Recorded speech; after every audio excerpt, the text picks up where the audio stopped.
Give everybody a second to get settled in. Good afternoon. As you all saw, the President and First Lady enjoyed their time today with Prime Minister and Mrs. Netanyahu. The bond between the United States and Israel is the strongest it has ever been. The President's decision to recognize Jerusalem as Israel's capital made good on the promises of numerous past presidents, and he appreciates Prime Minister Netanyahu saying today that his decisive action will be remembered by the Israeli people throughout the ages. Our two nations stand united against terrorism and those who fund it, as well as in our shared goal to build a more peaceful and prosperous Middle East. Before taking your questions today, I'd like to introduce you to a few special guests. We have here with us in the briefing room retired Marine Corps Sergeant John Peck and Staff Sergeant Liam Dwyer. Both served combat deployments in both Iraq and Afghanistan. The President met both of them recently at Walter Reed.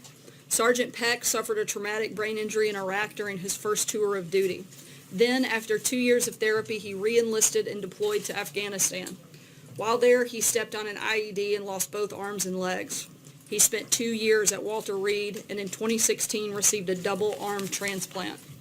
He is now doing physical and occupational therapy at Walter Reed and doing incredibly well.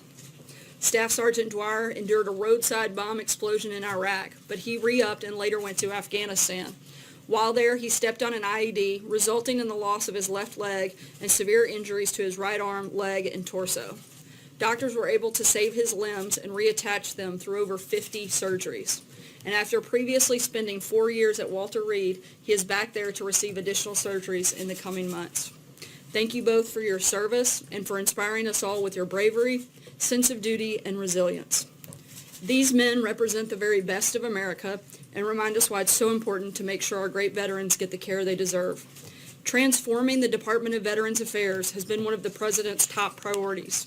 We've announced plans for the VA to shift veterans' electronic medical records to the same system used by the Defense Department. This will end a decades-old rift in sharing information between the two agencies. The President signed an executive order to ensure veterans can receive care outside of the VA system when needed. He signed into law a bill empowering senior VA officials to fire failing employees who are not taking care of our vets. As a result, accountability is being restored. He signed into law a bill streamlining the lengthy process that veterans undergo when appealing disability benefits claims. Hundreds of thousands of vets are awaiting decisions regarding their appeals. The President is pushing the VA to use the new streamlined process to work through the backlog as quickly as possible. He also signed a bill authorizing $2.1 billion in additional funds for the Veterans Choice Program. This program helps vets facing long wait times or long distances from nearby VA facilities by empowering them to receive quality care outside of the VA system. The White House has also set up a VA hotline staffed by veterans to help vets needing assistance and quick answers. I could continue with the list, but this should leave no doubt that President Trump is serious about taking care of our veterans. They sacrifice so much for us, and we must never let them down. Thank you, Sergeants Peck and Dwyer, for being here with us today. And I met them while we were at Walter Reed, and they promised that they would be on their best behavior, but we'll see how that goes. And if it gets really tough, I'm very happy to refer questions to both of them, because I'm pretty sure that as tough as they are, they could certainly handle anything that is thrown at them. But hopefully we don't have to do that. Major, go ahead. Sir, under the heading of accountability, have you or the President read in full the IG report on Secretary Shulkin? Are you satisfied with his response, and is he in any jeopardy, and does he retain the President's confidence? I know that is being reviewed. Secretary Shulkin has repaid, I know, several $1,000s towards some of the travel costs of the trip that was in question. And we're continuing to focus on a lot of the great work that's taking place at the VA while that's still under review. Secretary Shulkin has done a great job, as I laid out several of the things that have happened, and one of the reasons these guys are here is to continue pushing to make sure that we improve the VA system and to continue to put extra encouragement on the VA Secretary to make sure we're doing everything we can for veterans. In that report, would you say the Secretary's conduct was consistent with the standards the President has established for the VA? Again, as that continues to be under review, I can't go any further than what I have already. On tariffs, the Speaker of the House said he's very concerned, urging the President not advance with this plan, that's a direct quote, and that a trade war could, quote, jeopardize the gains achieved through the tax cuts and tax reform. What's your reaction, Speaker Ryan? Look, we have a great relationship with Speaker Ryan. We're going to continue to have one, but that doesn't mean we have to agree on everything. The president has been committed and talked about this for many years, particularly on the campaign trail, and the people came out loud and clear and supported this president, therefore supporting the policies that he campaigned on. We want to solve the problem. We want, the president believes in free, fair, and reciprocal trade and hopes other countries will join him in pursuing that goal. The president wants to make sure that we're doing everything we can to protect American workers and to protect industries like the steel and aluminum industry that are so important to our country. And nothing about this will jeopardize economic growth, as the Speaker fears. The president feels strongly that we have to protect some of the industries that are the backbone of this country, and we have to protect American workers. We can't ignore these industries. It's a matter of both economic and national security, and something that he feels very strongly about, and we're going to continue to move forward. John? So it looks like the deadline on DACA is going to come and go today with no resolution. Clearly, any action that the White House would take has been suspended by the courts. But what's the next step, and what's your message to Congress that seems so badly to want to fix DACA and hasn't done anything to do it? Look, I think it's absolutely terrible that Congress has failed to act. The president gave Congress 6 months, and he also gave them a plan.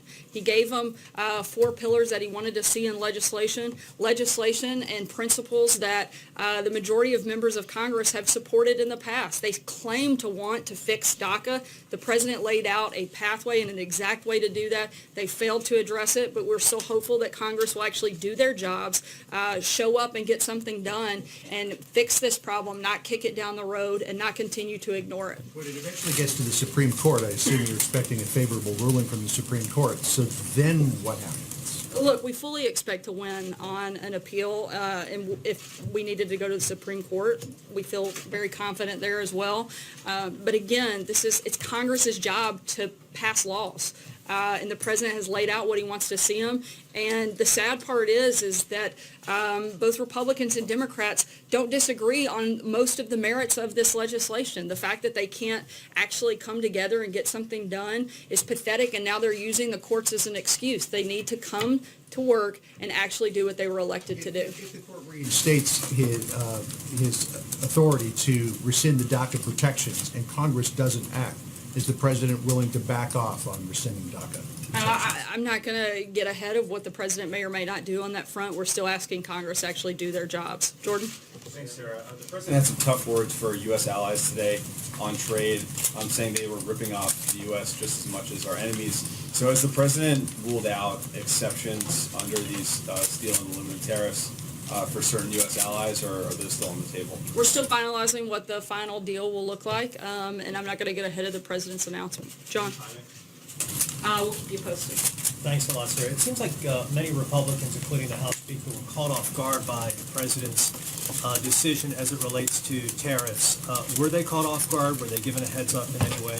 I think they should have been well aware that this isn't, again, something that the president's been shy about. He's been talking about this for quite some time. So if they were caught off guard, they just simply haven't been listening to what he's been saying and what he's been talking about and how he has promised to make good trade deals and make free, fair, and reciprocal trade in this country. And is the president open to discussing this particular issue that he's at odds with the House Speaker, trying to find some sort of compromise perhaps on this? I'm not going to get ahead of anything beyond where we are right now, but again, the president's going to do what he feels is necessary to protect American workers. Aisha. Thank you. You had mentioned last week that the White House was going to come out with a proposal on guns, or to let Congress know what it wanted to be done on guns. Where is that proposal? We're continuing to have those conversations. The president has laid out some specific things in some specific places that he does support. For instance, again, reiterating the support for the Cornyn bill, as well as the Stop Gun Violence Act. Those are 2 pieces of legislation that the president supports. We're going to continue some of the discussions that have been ongoing, continue to engage with Congress as we lay out some more details of what we'd like to see. Including the meeting that'll take place on Thursday with some of the leaders within the video game industry. Regarding moving the embassy to Jerusalem, the president said that it was going to cost $250,000 to build the embassy, the U.S. embassy there. What was he referring to, or what did he mean by that? I'll have to get more specifics. I think the point he's making is that he's going to do it faster and far less expensive than $1 billion project as was projected. Jonathan? On the tariffs, the president tweeted that trade wars are good, easy to win. Can you explain what he meant by that? Look, the president, I think, is very confident that if that's where we ended up, we certainly would win. But that's not the goal. The goal is to get free, fair, and reciprocal trade and hope that other countries will join in. And Paul Ryan is practically pleading with the president to reverse course on this. Are you saying that there's no way he's going to reverse course on this? The president said today that he wasn't backing down, but in terms of the specifics of what it looks like, I'm not going to get into that right now because those things are being finalized. So it's possible some of the details may change, because he said 25... Well, we haven't actually fully rolled out all of the details, and so therefore it would be hard for me to say that they're going to change since we haven't put them all out. But the top line, he said 25% tariff on steel imports, 10% tariff on aluminum imports, that it would apply to everybody. Are those... Again, I'm not details going to gonna go any change? further than the comments he's already made, and any other details we'll let you know when we're ready. Ashley? We've already talked about Secretary Shulkin, but Secretary Pruitt is under scrutiny for his first-class travel on taxpayer dollars, and Secretary Carson is under scrutiny for the $31,000 dining set he bought. Can you first... I believe that was actually canceled, just to be clear. After media scrutiny, but I was wondering if you could first specifically for both of those men explain the White House view, and then taking all three of those secretaries' behavior broadly, explain how you believe this fits the pattern of draining the swamp. Look, as the president has said, he takes spending taxpayer dollars very seriously. All of those individual secretaries' travel and other are under review, and I can't speak to them further while that is ongoing. Draining the swamp? I'm sorry? Can you explain how this behavior is consistent with the president's directive to drain the swamp? Look, that's why they're under review, and once that is completed, we'll have more information, but I can't get into anything further right now. Sterling?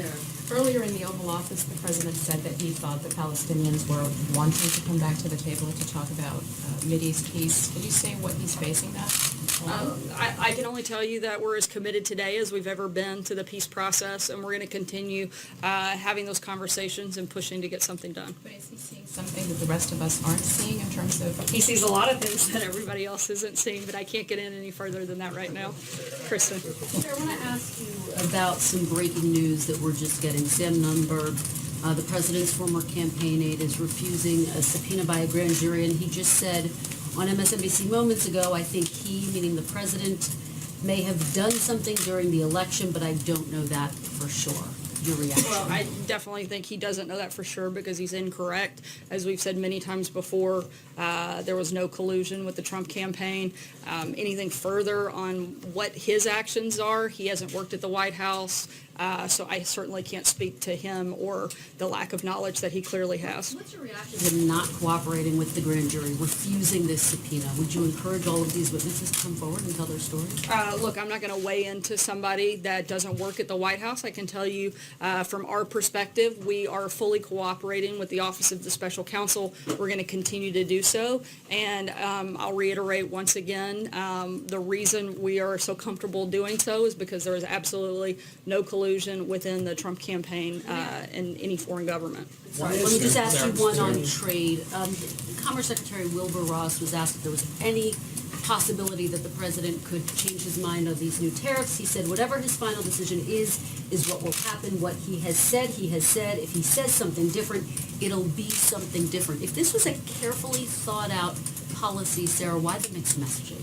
I don't think there is mixed messaging. This is a decision that What the final decision is going to be. This is a decision that will ultimately be made by the president, and so there are a lot of legal details that are being finalized, and the secretary's not going to get ahead of that, and certainly not going to get ahead of the president. At the end of the day, this is going to be something that the president makes a decision on, and he's going to do so fully with the idea of doing what he can to protect American workers and to promote economic and national security.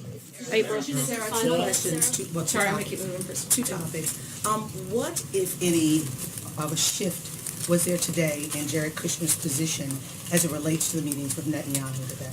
None at all that I'm aware of. So as it relates to the security clearance, he's still I mean, he doesn't have the security clearance that he had before. As we've said many times before, I'm not going to comment on any individual security clearance, but To carry on duties today in that meeting. As his role wasn't impacted today. Okay, and second question.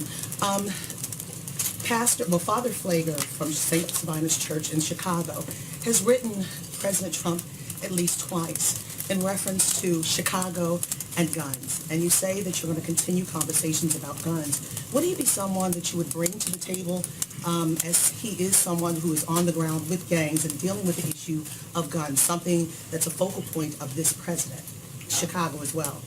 I would have to look into that. I'm not aware of the individual or the letters, and so would have to check into that before I can make a comment on it. Sarah? Does the president believe we should take guns from people who are dangerous before due process, as he said last week? The president thinks that we need to expedite the process. He wants to make sure that if somebody is potentially harmful to themselves or other people, that we have the ability to expedite that process. Certainly still want to have due process, but we want to make sure that it's not tied up for months and months and months, and someone that could potentially be dangerous is allowed to have a gun without us being able to expedite that process, and that's what he'd like to see us do. Peter? We reported today that the president's private attorney, Michael Cohen, had trouble reaching him toward the end of the campaign to talk about the $130,000 payment to Stephanie Clifford.